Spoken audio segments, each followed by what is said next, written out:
Hello, everyone, and welcome to episode 573 of Constructive Criticism. I'm your host, Easy, and I'm joined by more nothings. Spooter, you're spootering. More spooter things. Before we even get too far into this, welcome. We haven't done an episode together alone in like a couple months, so it's fun to do this. Mason's sick. I was sick this morning. There was like an 95% chance that this podcast did not happen, and you and I forced it into existence. And I just want to applaud us, like, quietly. I'm not going to do it into the mic, but like, we were just like, no, we're going to do it. We're going to make it happen. Yeah, I think it was like half an hour before we record. I was like, I'm not going to let my own feeling, like, I'm not going to let Spiderman defeat how much I love magic and talking about magic.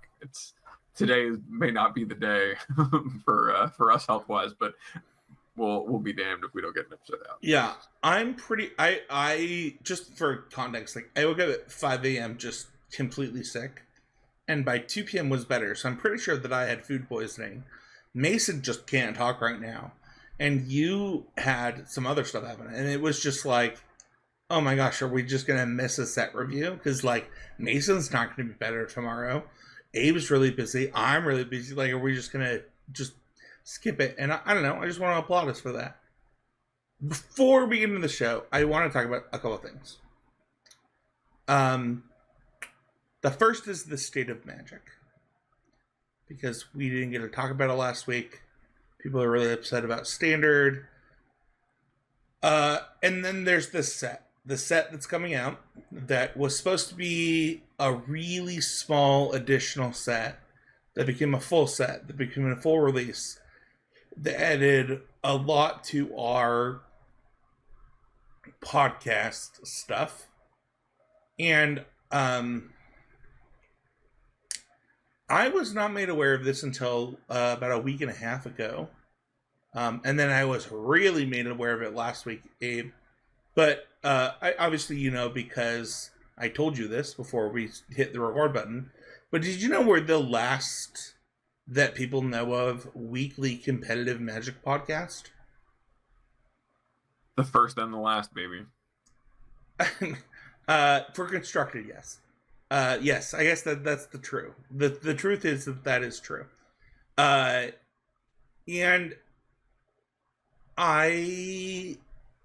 I've gotten nothing but negative feedback from previous co-hosts, from listeners. I don't know of a single person that is a competitive Magic player that likes these Universe Beyond sets. And I don't want to pretend like I like them either. And I want to say that before we go into this set review and say, I hate them. I think that they are money grabs, and I think they make the game worse, and it's really hard for me, and you can say what you want after this, but like, it's really hard for me to be like engaged in Magic. When Lord of the Rings happened, I was very vocal about like, I love Lord of the Rings. I don't think it belongs to Magic. Turns out that was the worst thing to maybe ever happen to Magic, so I was right there.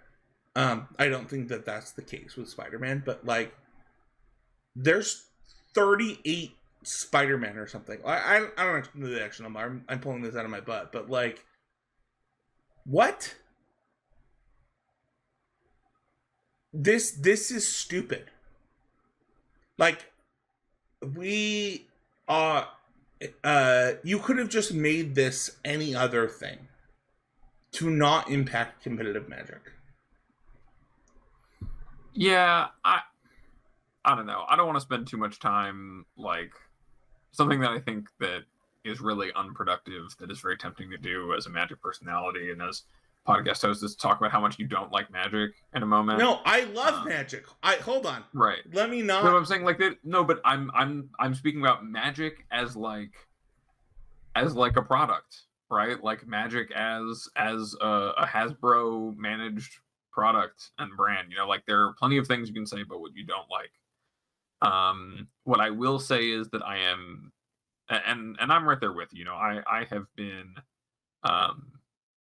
pretty vocal especially in my circles, but like since the start of Universes Beyond, and even since like, I mean, I trace it back to like moving away from block design to like the Gatewatch and all this stuff that they've done. Like, just I think we've kind of lost the plot, or we've changed what away from what Magic does best, um, in terms of set design, for better or for worse, when it comes to like storytelling and universes. And I think that Universes Beyond just continues to dilute the IP and the essence of something that I loved about Magic. But even within that, right? Like I played Pro Tour Final Fantasy. I really enjoyed the gameplay in Pro Tour Final Fantasy. I still enjoy the gameplay of Magic a lot, and I'm hopeful that I will still enjoy the gameplay of Magic a lot, even with the Spider-Man cards, or the Avatar cards coming out, again after this. But I think that there is a really clear distinction, even just thinking about, I think that Lord of the Rings had some challenges and was bad that it was straight to modern. I think it's good they course corrected on that. I think that Final Fantasy, say what you will about the design of any individual card in Final Fantasy, but I think Final Fantasy as an IP and as a set, really did itself justice and did the game justice in terms of being a really compelling set to play on its own, a really good entry point for a lot of people into Magic, really serving a variety of players, I think, in terms of cards that were designed. I think Spider-Man misses the mark as a set, in part because of its size and legendary creature density and like all these other things, and that's kind of sad to me, because that's what makes it feel like Magic is kind of losing, has lost a bit of itself in that. And so it is what it is. And I've also seen, we've seen Wizards course correct in other ways before. This was supposed to be an Aftermath set. Yes. Aftermath was so bad that they said we're not doing Aftermath sets anymore, and they're trying to make changes. I have a lot of faith and a lot of trust in the people at Wizards, who are very smart and make decisions about the game all of the time. But right now it feels like we're kind of eating the worst of the slop. So I think that's something that you said in our group chat that I'll say is like, I'm not going to let this defeat me. Like, I'm not going to let this... One, Spider-Man is my favorite superhero. I don't know if you know this. Like, it goes Spider-Man and then Deku. Like, if you don't know who Deku is, like, get educated, people. But, like, Spider-Man is, like, everyone's hero. And this didn't feel... I think that's something that was lost here, is, like, it didn't feel like a Spider-Man set as I was doing this pick, too. It felt like something else. And I like what you said, like, it's really easy for us to, like, dissect and bring down something because that's what gets clicks. But we actually don't do that on this podcast. And I really like things that you said, like, they do course correct and they do those things. But, I don't know, as someone that, like, this should be a set that really resonated with me, I want to go into this saying that it did not. And that makes me sad. I feel like it would have been pretty cool to have that. The art's really cool. I want to, before we even get into this, the art's great. If you told me this was like a 500 card secret lair, so I like a 200 card secret lair. It's so like good. It's kind of nice, but like just as a standard set, it feels kind of. It's weird. Like it's weird. I found myself doing the set review, looking at it and being like, these are some pretty cool things that are kind of generically okay, but it's hard to see the like support in there. So why don't we dive into it? Should we talk about what a pick 2 is? So the pick 2 set review, we all pick 2 cards of these categories. We have sleepers, cards that are not talked about enough. Favorites, our favorite cards in the set. That one's pretty self-explanatory. Hopeful cards that we hope will make an impact. And then hits, cards that we just believe are home runs all the way through. Let's start with sleepers, Abe. What is your first sleeper? Yeah, my first sleeper, And I don't know, it's actually kind of funny. I was thinking about it with sleepers in this set. I don't even know what people have talked about outside of legendary creatures. So I like legendary Spider-Man. So I kind of just stuck to things that weren't that. But my first one is Masked Meower, which is a single red 1/1 haste that has discard a card, sacrifice this creature, draw a card. It's a very, very innocuous card. I think that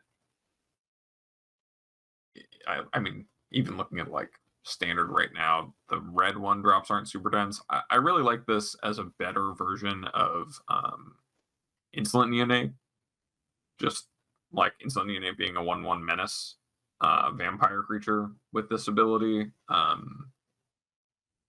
This just has the same text as far as an ability, but is 1/1 haste. I think that just has the ability to do some pretty cool things, be it with dredge things or just being like a utility 1-drop for the mayhem things that are in the set, which are kind of like a rework of Madness cards that if you've discarded them this turn, you can play them. Yeah. And so it's a pretty cool piece of glue that I think if you were to see a lot of these cards, or if you're looking for a card that just does what it says it does, and that's pretty good. Like 1/1 haste for 1 is not so far out of bounds if you have some other synergies to play well with it, and it gives one of your card cycle. Yeah, I think that this almost made it on my list until I realized it was like a 2-part cost. You have to both like sacrifice the thing and discard a card, and like obviously you get the card back, but I don't know. I felt like the cost was too high. That was my thought. This was one that when one of the things that I do in looking at set lists now, or card lists now for sets, is look at the cheap cards. Like that's something that has paid off well recently, and this is like, oh, okay, like this is a 1/1 haste, good body, Raging Goblin, let's go, and then has additional text. What does it say? And unfortunately, this one, I think, having to kill itself. I wish it was an or, right? I guess that would be too good because then you could just discard a card to draw a card all the time. That would be broken. Yeah, I think. Sorry, not to cut you off, but I think also the type line didn't mention creature, spider, cat, hero. Like spider and hero are both relevant creature types to other abilities. In the set. Even cat in Magic, and cat does have some other synergies. Yeah. Like through Magic as well. So like it just feels like a card that has a lot going for it as being. It is just It is just a Raging Goblin with some other text, and it is like just your 1-drop. But the right 1-drop can make a difference, and I think it's just better than kind of being a. I also think that like better Raging Goblins have been good a lot. So, like I said, this card was the one that I had my eye on as well. So, what's your next one? Yeah, my second sleeper is Agent Venom, which is 2 and a black for a 2/3 flash menace, legendary creature, symbiote soldier hero. And when it says whenever another non-token creature you control dies, you draw a card and lose 1 life. I think that it's easy to compare this to other, like Midnight Reaper style effects of just, creature dies, draw a card, lose a life, get some value. But the ability of this with Flash is just natively very strong with, like in any creature deck where you're playing against, Day of Judgments or I guess not Ultima, but Day of Judgment definitely, or just sweepers in general. It's a good way to punish that, and also just like as a synergy piece works on its own, and being a thing with Flash, like just lets it play a little bit better with any interaction you might have, and use your mana a little bit better to still be able to develop, which is something that like I think about the Black-White Aristocrats deck, which could love some of this in small doses. and other places where it just is a strong effect. Like Flash on that is just good on something that's already otherwise still a good rate. I think the thing is like, because it has Flash, it means that, like, if you have mana open, they can't afford to attack in some cases. Like, let's say that they attack and, like, all of a sudden, like, you do blocks, you flash the thing, you draw cards, this thing has menace, they can't block on the way back, right? And then you also get the mana back. Not back, but, like, you utilize your mana during their turn, you get a reset. It's pretty high value. And it makes your opponent on the back end, which I really like about cards. Yeah, and, like, kind of to your point, right? They can't maybe attack, but also, let's say they don't have the sweep you're playing around, or, like, you realize at the end of the turn, oh, I actually need to look for more answers, or look for, right, I need to draw cards here more than I need to do anything else. You can flash this in with your sack outlet and play, and then just start digging with, like, your Umbral Zealot, or any of your other things. So it's definitely a good one. What are yours, Spencer? Yeah, so my first one is one that almost made my hits. Everybody has tried to talk me off this card. I think it's the best card in the set, which is why I have it as a sleeper, because people just don't believe me. This is Heroes Hangout. It's a sorcery. You have Date Night or Patrol Night. We got Miles Morales and Gwen Stacy hanging out. For Date Night, you can exile the top 2 cards of your library, choose one of them, until your next turn. You may until the end of your next turn, you may play that card. So already you've got a red version of a pretty good draw spell. For Patrol Night, 1 or 2 target creatures get +1/+0 and first strike for some reason.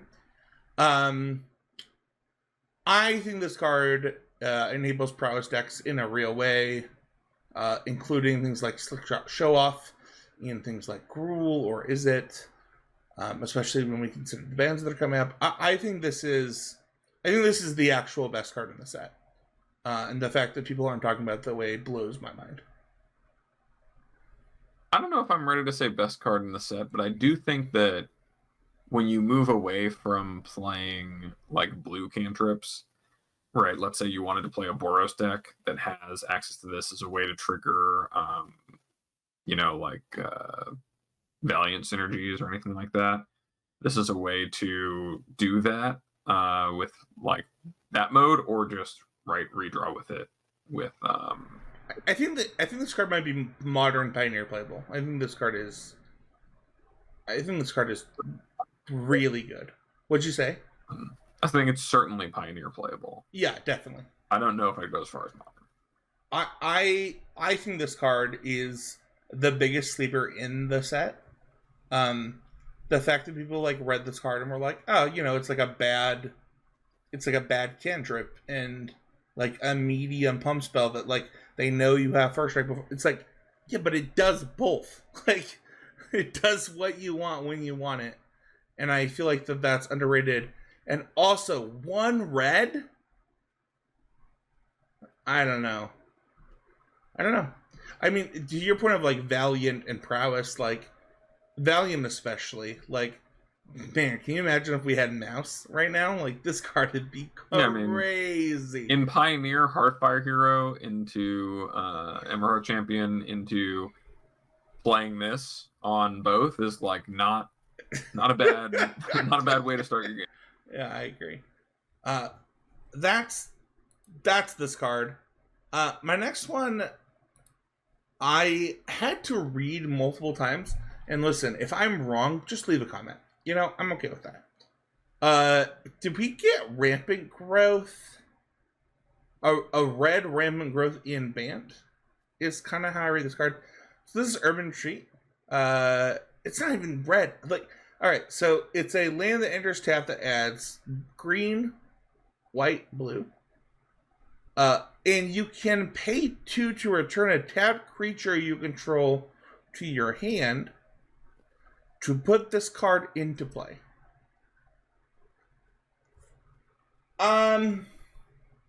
I'm very confused. I'm like a couple things. One, I might now know why they didn't put a Boyle Grazer in Foundations, which I thought that they might. What? Any tap creature. I can return any tap creature. I can tap a Llanowar Elves to do this. Play the Llanowar Elves off of it. Or not off of it. You know what I mean? Like, I don't know. What? Everybody was talking about the other one, the discard one, and I was like, this is just Farseek in a lot of ways. I think that it's, I mean, talking about the Grixis one, which you can play if you've discarded it this turn and it deals you 2 damage. This one's obviously not presenting the same exchange of, you know, this is a land that draws a card when you discard it because you get to put the land into play. But this one does draw you a card in that, I mean, let's say you have, you know, an Elvish or any creature with an entrance battlefield effect. Like, dude, I lost to green-blue ETBs in Modern the other day. I was like, dude, if they had this card, that would be so good. Anyway. Yeah, like that. That part of it's pretty strong, that you're able to pick up a tap creature and you get the land from your hand into play. But also just being like an enters tapped Bant land is not terrible. You know, I mean, like if you're playing like a deck of these colors or even 2 of these colors and you would play the land anyway, like playing some number of guild gates anyway, this does that with all of the upside included of either ramping you if you have a 1-drop creature that, you know, you're connecting with, or even if you just have like any of the symbiotes. So it goes along with the web slinging stuff in the set too. It does, yeah. Let's go into favorites though. We're gonna talk about favorite cards in the set. I have an actual favorite card in the set. I'm gonna go first, and it's City Pigeon. This card is 1 white for a creature bird flying, 1/1. When this creature leaves the battlefield, create a food token. I'm not gonna lie. I have a very specific reason that I love this card, Abe, and that it is the first hot dog in Magic. When you look at the art, and I love a good glizzy. I'm a big hot dog guy. Like, I love a good hot dog. And the fact that this art is the 1/1 flyer for 1 that when it leaves does something. I don't know. Maybe it does something and something. I don't know. Probably not. But you know, you got web slinging and stuff, so like it's probably like a limited card or, you know, whatever. But glizzies, man, this hot dog is covered in cheese. They didn't even do mustard or ketchup. They were like, no, cheesy hot dog.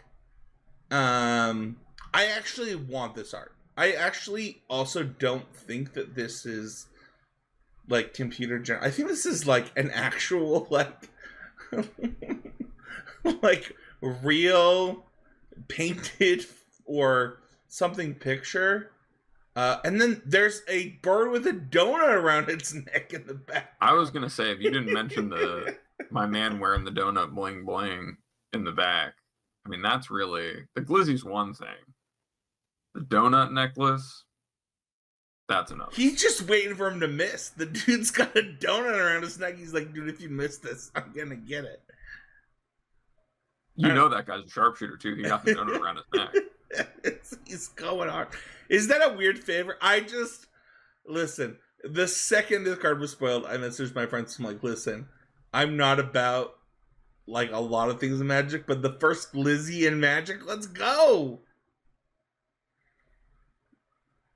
Who doesn't love a glizzy? I don't know. it's your favorite, Spencer. It's fine. My next one is one that I think that you'll appreciate. I actually think this card is kind of okay. It's Secret Identity. It's one blue for an instant. Choose one. You can conceal until end of turn. Your creature you control becomes a citizen with power and toughness 1/1 and gains hexproof. We've already seen this card see play. This makes sense. But it also has reveal. Until end of turn, target creature becomes a hero with base power 3/4 and gains flying and vigilance. It also is a callback to the Unmask art, a legacy and an old Magic card. If you look at the two, it is clearly a callback to that art, and it's kind of beautiful. This is like one of my favorite cards in the set. Obviously, I have it on my favorites, but like, wow, both a playable card, call back to Magic, makes a ton of sense for Spider-Man. I 3/4. It's like so big for 1 mana with flying and vigilance. So I don't know. What about you? Yeah, I think we talked at the top of the episode about like how Universes Beyond, when it's done well, is really good and can be good. Like when I saw RK Post tweet about this art and being approached to do this art as a callback to his art for Unmask, I mean, it just makes sense. I mean, unmasking the hero, that's a huge part of like Spider-Man is about the tension between being kind of like himself and being this hero and constantly being on the run and trying to hide his identity. And so it's very flavorful and evocative and core to Spider-Man. It's, I think the deepest callback to Magic directly, and it's a real marriage of the two on a card. Like it's a great choice. I think like as far as a piece of cardboard, it's like one of the coolest in the set. Just on that alone, like the art really makes it something special. And big shout out to RK Post for being able to revise such a classic iconic art. Hey, good for Wizards for asking him to. Like, I don't know. Like everyone saw it. Like he didn't even have to. Like he could have said nothing, and people would have connected the dots. I just think it's beautiful. My rant is not due yet, but why don't you talk about your first favorite in Rent being due? Yeah, so my first favorite is Rent is Due, which is a single white enchantment that says at the beginning of your end step, you may tap 2 untapped creatures and or treasures you control. If you do, draw a card. Otherwise, sacrifice this enchantment. I just think this card is really, really cool. I don't know, like, if you've thought about kind of the tension here much, but I think as far as just a single white enchantment that promises, like, okay, you can draw an extra card every turn. Like, starting there is very powerful, but then when you see the requirement, and it's like asking you to make treasures and like have your creatures and decide between tapping creatures to draw cards worth it, or should I be using them for other things, or it's this 1-man enchantment, but should I be playing it like right now or holding it until I really know I can get the most out of it because I'm gonna have to sacrifice it. I just think it's a card that promotes some pretty good thinking and decision making and resource management over the course of the game, and like asks some good questions for is the juice worth the squeeze. And it's very like at its floor, I mean not its floor, but at its like worst usage, you might play it and then get like 1 card out of it. Like there's a pretty reasonable, it's not the actual floor, but there's a pretty reasonable floor of like, okay, well, right now I can afford to take a turn off, or like these creatures aren't going to be really like attacking very profitably or blocking very profitably, or I have these treasures I've made.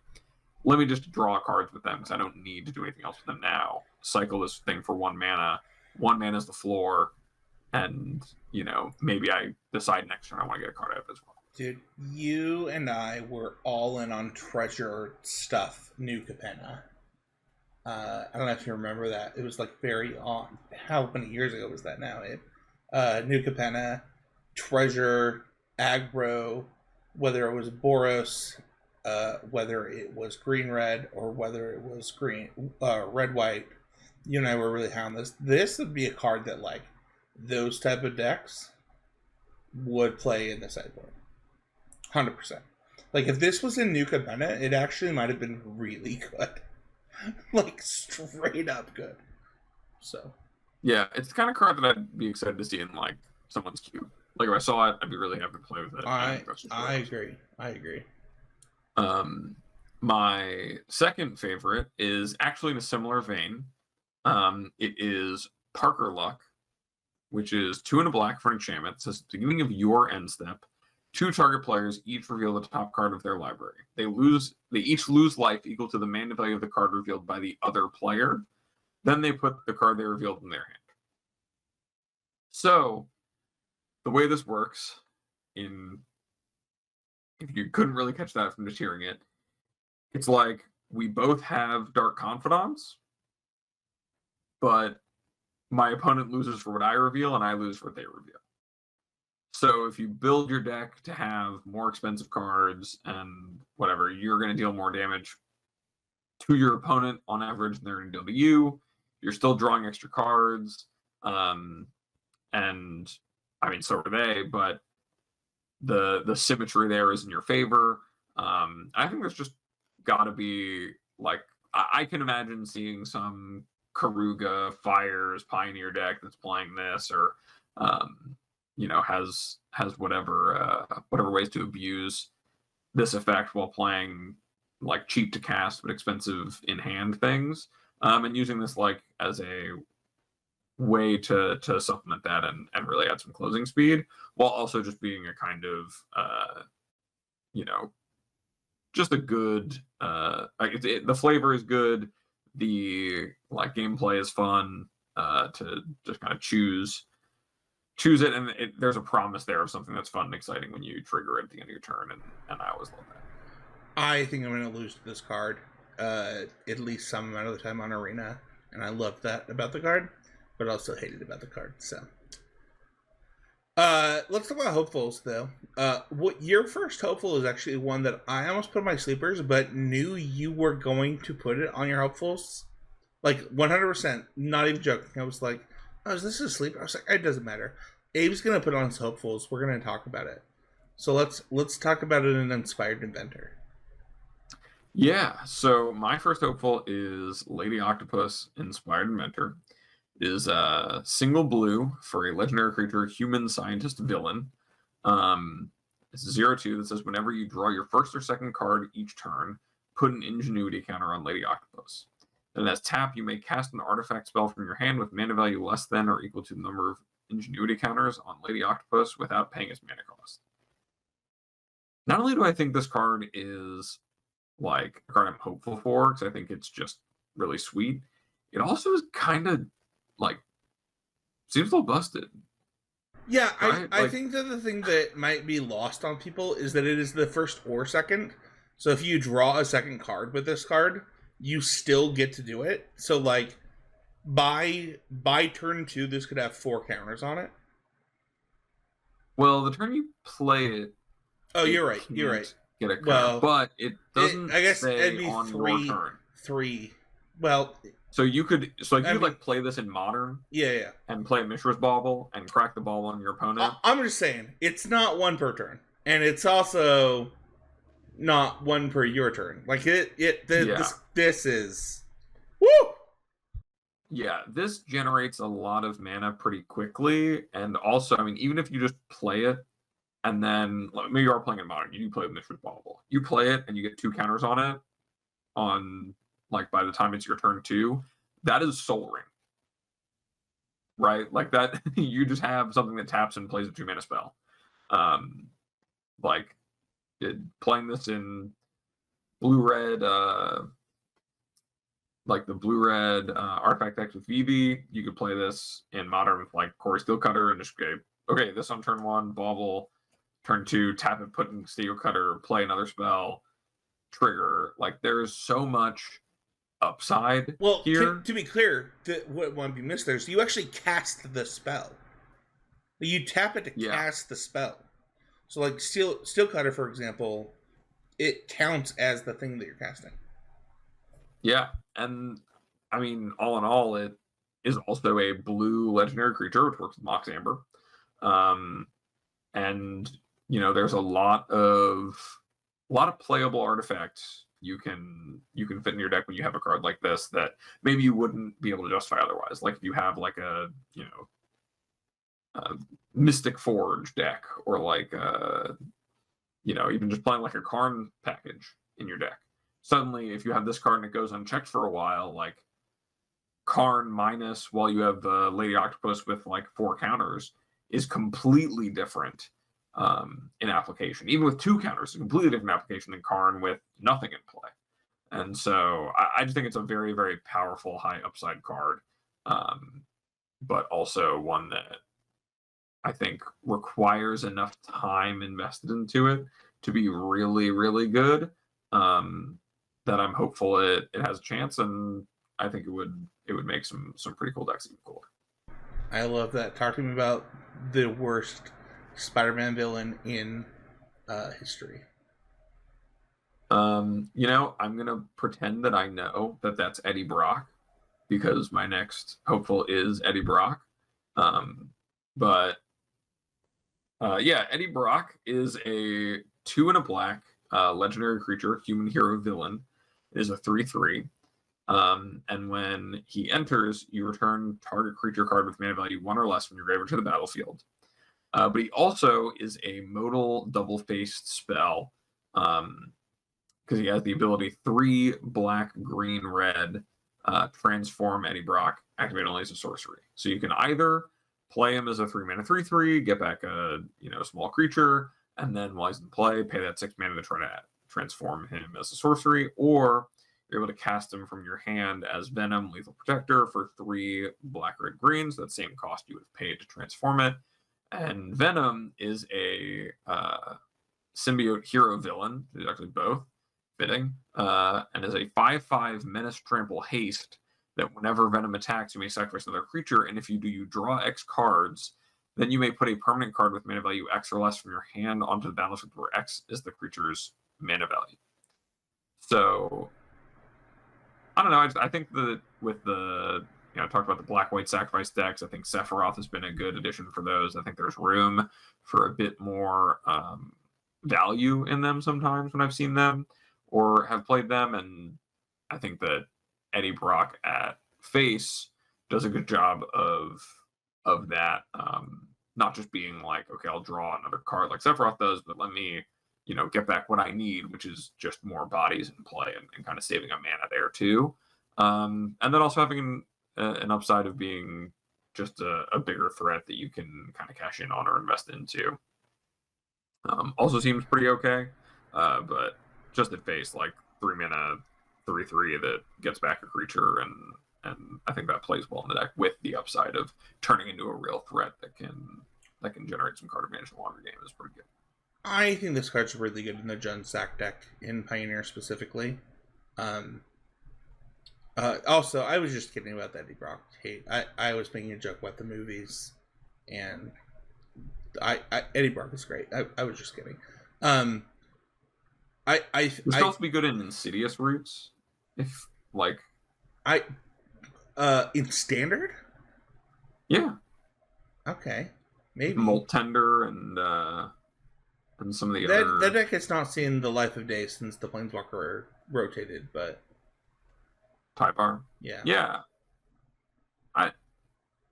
Doesn't mean it can't come back. No, I like there's that. room there. I do think, for what it's worth, that like the fact that you can do this the way that it works is really sweet and like a really good addition to hopefuls. And I would not be surprised to see this in a Pioneer Jund deck list. So yeah. So what are you hopeful for? Scarlet Spidey Ben really. I actually don't know anything about this from like a flavor perspective. Most of my Spider-Man is not in this area, but like this card has web slinging. So for those who don't know, we mentioned it earlier, but we're gonna actually mention it again later. So you can cast this spell for it's a web slinging cost. This one has red green, and if you do, you return a tapped creature you control to its owner's hand. So similar to the land that we talked about. This one is a 4/3 trample for 1, a green and a red. It has web slinging for a green and a red. And then Sensational Save, if it was cast using web slinging, it enters with X11 counters where X is the mana value of the creature you returned. I'm hopeful for this in a lot of ways. I'm a really big fan of the Pioneer aggressive Gruul decks. I think that they are historically underrated. They do really good against the combo decks. They do a lot of stuff. Like, you know, whether it was the Chariot builds, whether it was other stuff, they often just overperformed for what the format was. And that's where I see this the most, is like figuring out how it fits into that deck. But also, like, Gruul has so many good cards in Standard, and that after the banning, I think that it could do something there. I don't see this in like Modern or stuff, but I'm very hopeful for this card. I think it fits well into what those type of decks are trying to do. If you can do things with like ETBs and stuff like that, it's pretty beautiful. Bard class. Everyone said that when this came out. Dude, I love Bard class. That deck's so fun to play. But like every legendary creature fits into, I don't know. It is. I don't think that works because like it. I mean, I guess it does. Because you could just web sling them. All right, maybe it does. All right. And the legend you're picking up is probably free, and if it's 2 mana, you have, I you have get, 6/5 I get it. All right. I love Bard class. That deck's so fun. My next one is a little more hopeful. I don't know that this card is as good as our last card, but it's the Soulstone. It's a 1 and a black. It's a legendary artifact, Infinity Stone. It's indestructible. You can tap it for a black. Then you can pay 6 and a black and tap it and to exile creatures. You can exile a creature you control to harness the Soulstone. If it's harnessed, it gets the Infinity ability. Its Infinity ability is the beginning of your upkeep. Return a creature card from your graveyard to the battlefield. Alright, so in a lot of formats, this is just playable. Like just a mana rock that does this. And then the rest of it's gravy.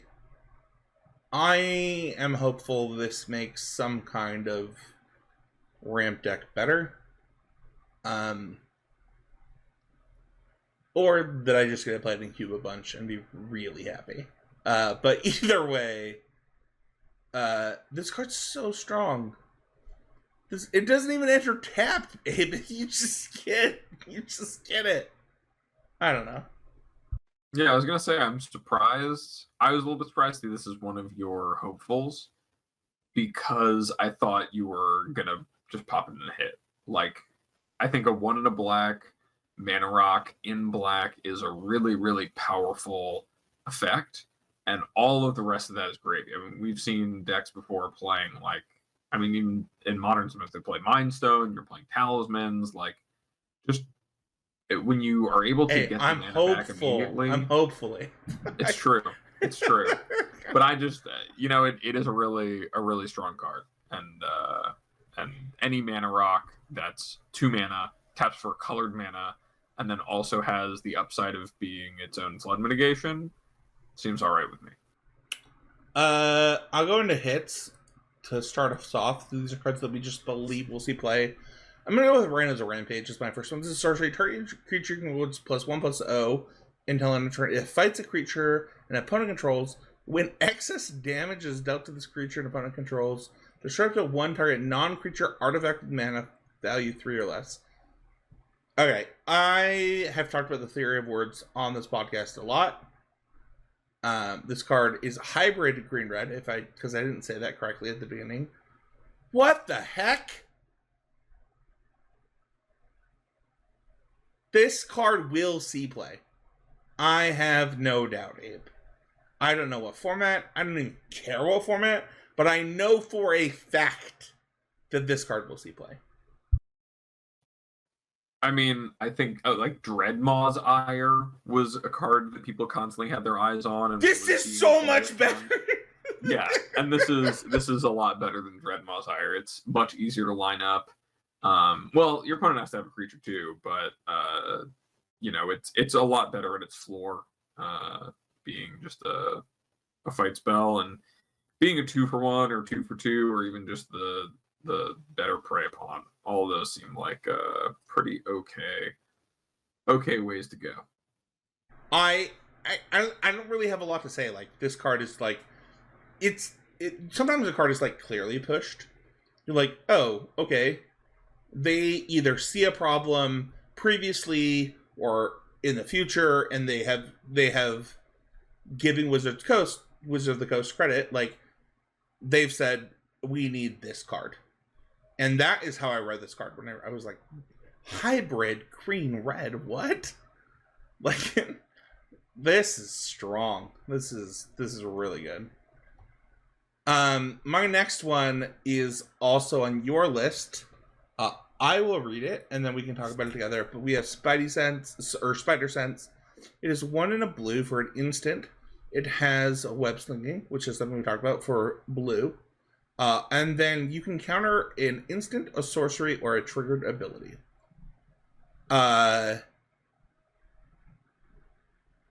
What? It's not negate, but like it's almost negate already. And then for some reason it's like better than that. I don't know. What are your I when I read this card, Abe, I was like, is this vintage playable? That's what I thought. I don't think I'm so far as vintage playable personally, but I do think that there's a lot of things to like about Spider Sense, because at face you're looking at, okay, well, is this better than negate, right? That's kind of the easiest comparison. You get to counter target for triggered abilities, which do come up quite a bit. That's why part of why Tishana's Tidebinder is as good as it is. But I think about it more when you get to the web slinging cost, as that might seem like, oh, okay, so I get to like have this be dispel, but can also get a sorcery, or it can also get a triggered ability, and it can be stifle. To like when you web slinging, and I think we talked about this a little bit, but I think it bears repeating and really digging into here, is like when you use the web slinging cost and you're able to pick up a creature and return it to your hand, that is card advantage. As long as you make it that way, right? Like, if you design your deck and the card you want to do has an ability, like, I think about symbols like the elementals in Modern, right? Where you're like, yeah, pick this back up. Yeah, and I mean, even thinking about like, I don't know, like a card like Daze, right? Daze is card in hand economy neutral if you cast it by picking up a land.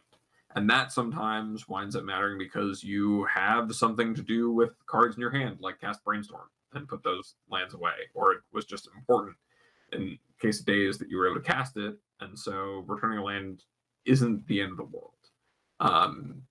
Returning a creature is a higher cost in terms of mana invested to do that. But, if you have Snapcaster Mage in your deck, or you have, just anything with a valuable, Ender's Trigger, or you have any way to use the extra cards in your hand, there are a decent number of ways to, discard cards, or cards that gain value off of being discarded because of mayhem. There are ways that web slinging plays well with that. And anytime you're doing that and getting value, like, that is so much better than just being able to cast negate, right? If your opponent is casting, and maybe you attacked them and now they're casting, split up for your tapped creatures, and you're able to return one of them and counter the rest of the wrath, or maybe cast Day of Judgment, you pick up a creature and are countering it. Now you're hedged in both ways, right? If they are able to fight a counter war over your counter spell, you have a creature in hand. And if they're not able to do that, then you've countered their wrath for 1 mana, and that's a really powerful thing to do too. I There's ways to get it on both ends that web slinging on an instant like this, and especially a counterspell, can be extremely backbreaking and is often going to be worth the cost of the flexibility if you're building your deck in the way that it's going to leverage it. Just to add, and we can move on after this if you want to, but like also the fact that I get to be aggressive and still get this card is like a huge boon. I get to like attacking benefits me in a lot of ways by putting this card in my deck, and that's not always true. Like the card gets cheaper if I am being the aggressor, and being the aggressor is advantaged in Magic, and I think that's huge. So definitely, and it also is a great tech card for beating the Kona Show and Tell Dex and Standard. I like that. Spiderman 2099. Do I spoil Spiderman for people? No. All right. I'll let you think about that while I read the card. All right, go ahead. Rounding out our hits, because like we did say, I did have Spider Sense.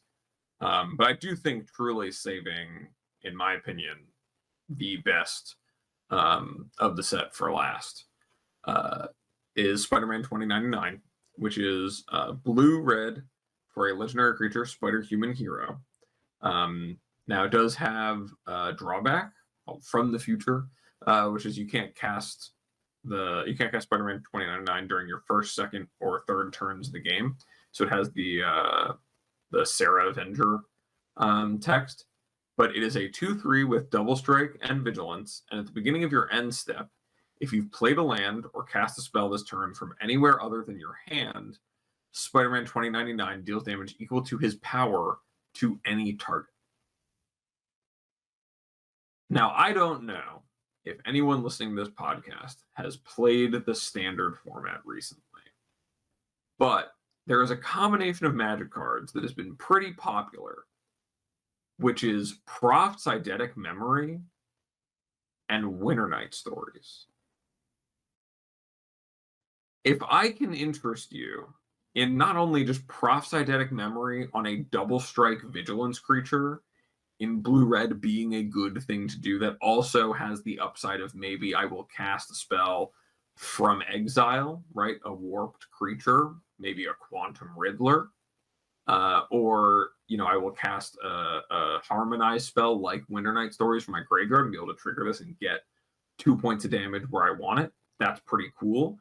But when you stack like Proft's triggers plus this, plus maybe hitting a flashback, right? Hitting a harmonized for Winter Night Stories and having a Proft trigger on this, you're attacking with a double strike vigilance creature that has 3/2 counters on it.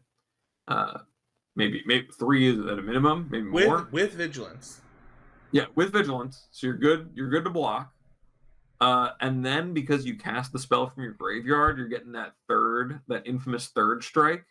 Or you're able to use it to maybe solve a problem on the board, maybe kill your opponent's fear of missing out, or their Steam Core Scholar, or you got enough power maybe in their Quantum Riddler, although I assume that with 6, you might be able to get through. That is all very good, and right now it seems like the blue and red cards might be a little bit better, or a little bit better supported in the context of the standard format than others.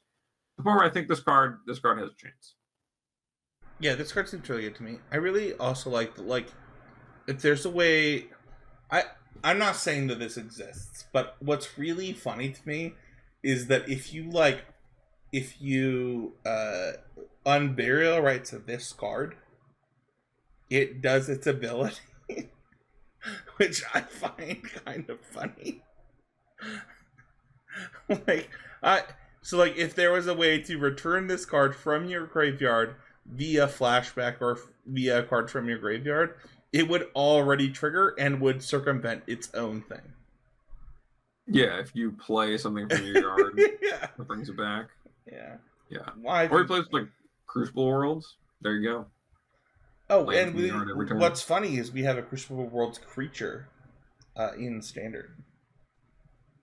Yeah, or I mean, you don't have to work that hard. You can just play it with your favorite sleeper of the set, and that will trigger it too, because just anywhere that is in your hand. Yeah. All right, I love it. I think that this set is actually kind of powerful, and they probably had to put a lot of stuff in to adjust for what happened and things like that. If you want to check out our sponsors, don't forget to check out Mana Traders. Use the link in the show notes. By the time this goes up, I will have to adjust the code, so it's not worth giving the code. But just if you use the link in the show notes, it will do the same thing. Untap.gg, same thing. Use the link in the show notes. Every time somebody sends up, it gives us a kickback. And with honestly, we haven't mentioned this, but like, you might not even know this. Do you? Maybe you do because you're a Magic coach like me. But like, did you know that there's not MTGO replays?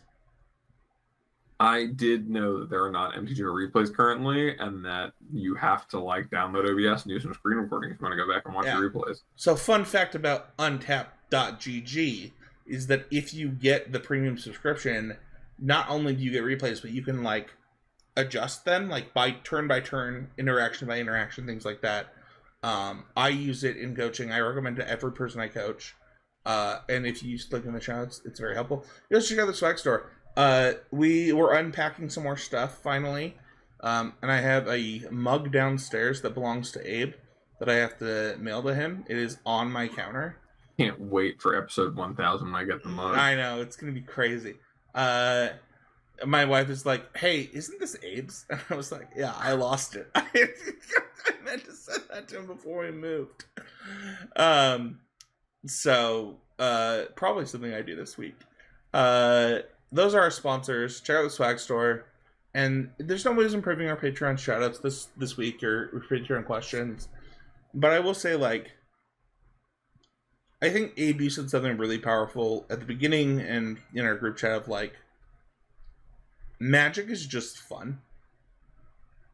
And not letting how we feel about something impact how we love the mechanics and the gameplay of the game. And I've said this a lot about like Standard. Standard is actually really fun. I would ban Vivi. I don't think that that's like a question. But Magic is fun. It's supposed to be fun. And I enjoyed this episode with you. And even if you're not a Spider-Man fan, even whatever, I hope we would talk about cards that we can get you excited about outside of the context of Spider-Man. Yeah, and if you really don't like the idea of Spider-Man, good news if you're playing on digital clients, there's going to be entirely new universes within characters. I've seen a lot of talk about Fleam, my boy Fleam, the new face of Magic on Blue Sky. I've seen a lot of Fleam posting. People are in love with it. People love the universes within stuff. So if you're someone who doesn't like that it's Spider-Man, maybe you should tell Wizards that they should have just stuck with Fleam from the beginning. You can join the conversation by joining the Patreon Discord or the public Discord. Links are in the show notes. The YouTube comments are Abe's favorite way to do it. I made fun of myself this week. We did a video with Matt, and people love it when I say Spencer when I'm commenting as myself on one of the, and they make fun of me. They're like, I can also say, quote, Spencer, and it's really funny, but YouTube comments are Abe's favorite. I do love them. They give me joy. If people want to find you on Blue Sky, I do know that is your favorite way to interact. Abe, where can they do that? Also, time out. Actually, before we do this, listen, sometimes there's a quote on the thumbnail that nobody says, and you don't have to call out that you don't say it. Nobody thinks you said the quote on the thumbnail, Abe. I have to make it very clear when I'm attributed to saying something as heinous as that. Something I would never say in a million years. I feel like it's fair for me to say, I didn't say that. Go ahead, if anything, I think it gets people to want to know, well, if he didn't say that, what did he say? What did he say? Fair enough. But if you want to see what I do and don't say, you can follow me on Blue Sky at More Nothings, or you can find me over at Twitter at More Nothings as well. If you are looking for coaching, you can send me an email at morenothings@gmail.com. Just include coaching in the subject line, or you can DM me on either platform, and I will reach back out to you when I'm available. Spencer, how about you? You can find me each week on Constructed Clash. We're bringing it back. There was some family stuff that I was going through. It's here on this YouTube channel. If you're watching on YouTube for Constructive Criticism, where a GP top 8 multiple Pro Tour competitor and single time multiple state champ competitor myself battle it out to like test stuff out and talk about sideboards and matchups. You can also find me every week on the Need to Nerd podcast. It's a fun new report time. We're both like huge football fans, so during football season it's kind of hard for us to record because we usually report on Sundays outside of football season. So this week I'm like, hey, you doing the show? And he was like, oh, I forgot. I'm like at a football party. I'm like, oh. He's like, should we just do a different record time during football season? I'm like, sure, whatever you want, man. But yeah, it's a nerd podcast about fantasy football is one of the things we talk about. We talk about video games. We talk about Magic. We just talk about whatever interests our hearts. We did K-pop Demon Hunters episode recently, so stuff like that. And then you can follow me on Twitter at He's a Game. You can follow me everywhere else at Spencer13H. And then don't forget to check out Mason. Sorry that Mason's not feeling well today. We love him. We wish him the best to get better. And you can reach out to him at masonclark@gmail.com for coaching. Just leave coaching in the description. Don't forget to like, comment, and review. And we'll see everybody next week with a brand new episode of Constructed Criticism. Web slinging!